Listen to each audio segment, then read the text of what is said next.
As time goes on, we're itching closer and closer to that Resident Evil 3 Remake release date. As of right now, it's still April 3rd, 2020. There's been no indication that there's any delays or anything. For some reason, I've heard some people think that since Final Fantasy VII got delayed, Resident Evil 3's getting delayed too. Unrelated. I haven't heard anything about that. And we also have a new trailer now. We're going to watch it. We're going to break it down a little bit. It does give us a little bit of a deeper look at Nemesis and what terror we can expect in Raccoon City. I do have some new info to share, sort of. It's more clarification on things that fans already kind of expected. So far in screenshots, we've seen Nemesis wielding a flamethrower, and I've had a couple viewers ask me my opinion on him losing his rocket launcher. Let me go ahead and address that right now. He didn't lose his rocket launcher. They're pulling a page out of the Ustanok. He's going to have multiple weapons. Here's some screenshots I did receive directly from Capcom. You see him holding a rocket launcher. Here's a rocket launcher facing directly at the camera. Here's a rocket launcher equipped with laser targeting technology. And here's what I assume is one of the death animations. Nemesis can apparently send Jill rocketing to the moon now. And we know there's going to be a couple story changes compared to the original. In the original, you had some multiple endings, you had some choices you could make through the campaign.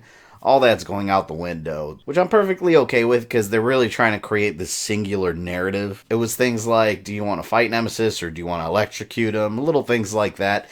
That, granted, some of the choices made sure you went to different environments. I think we're just going to travel to all the different locations that were possible in the original. And the multiple endings kind of didn't matter either, because no matter what you did, the main ending was still the same.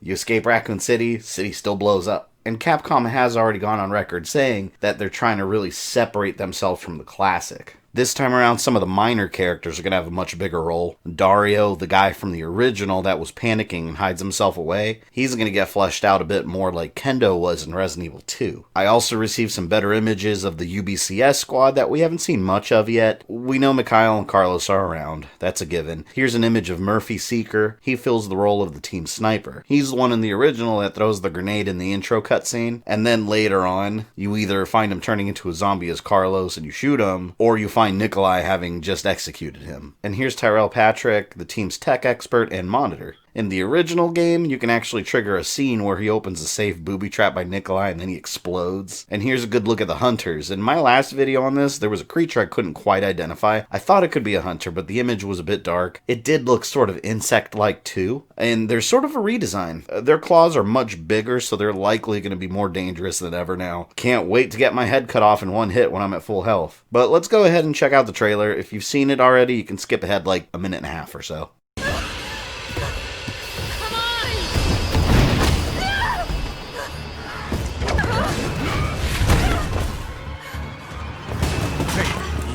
I got you. Who are you? What are you doing? Name's Carlos, and I'm saving you.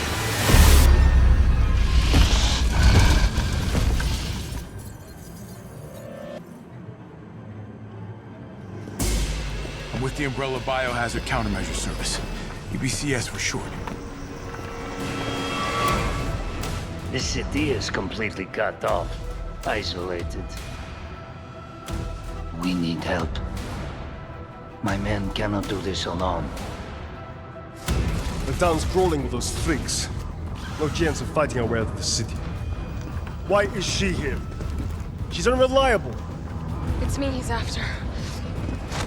I'll buy you some time. Hey, wait! Wait, Jill!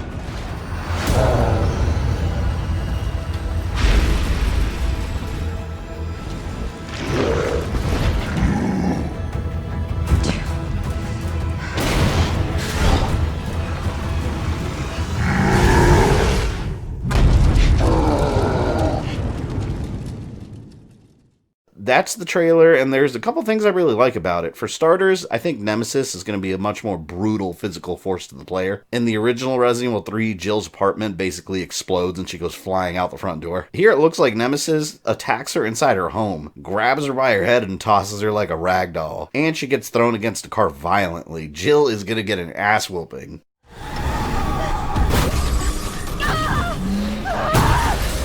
Jill, what happened? Come in!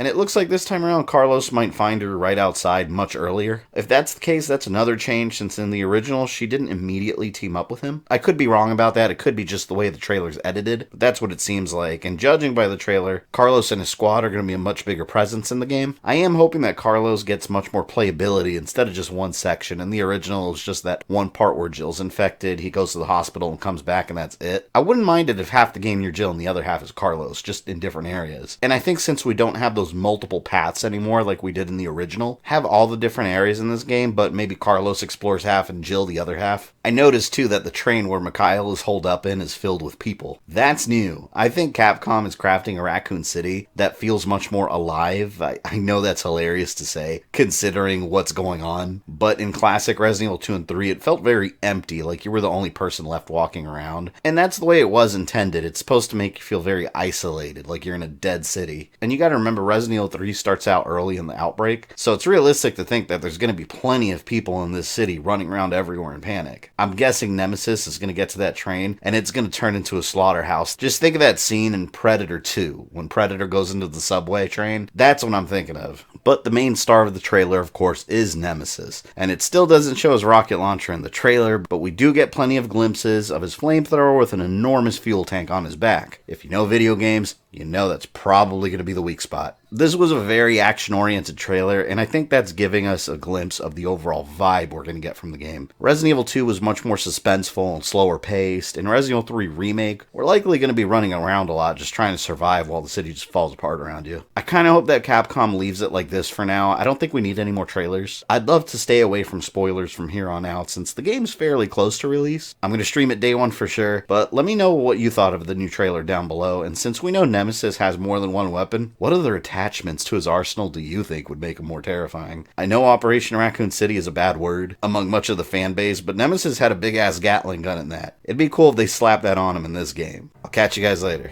Since you made it to the end of this video, I assume you enjoyed it, so why don't you go ahead and smash that like button, subscribe, and ring the bell so you don't miss any new content. You can follow me on Facebook, Twitter, or Instagram, links in the description below, and if you'd like to support the channel, you can join my Patreon or become a channel member. This is Fabian, I love you guys, and I'll see you next time.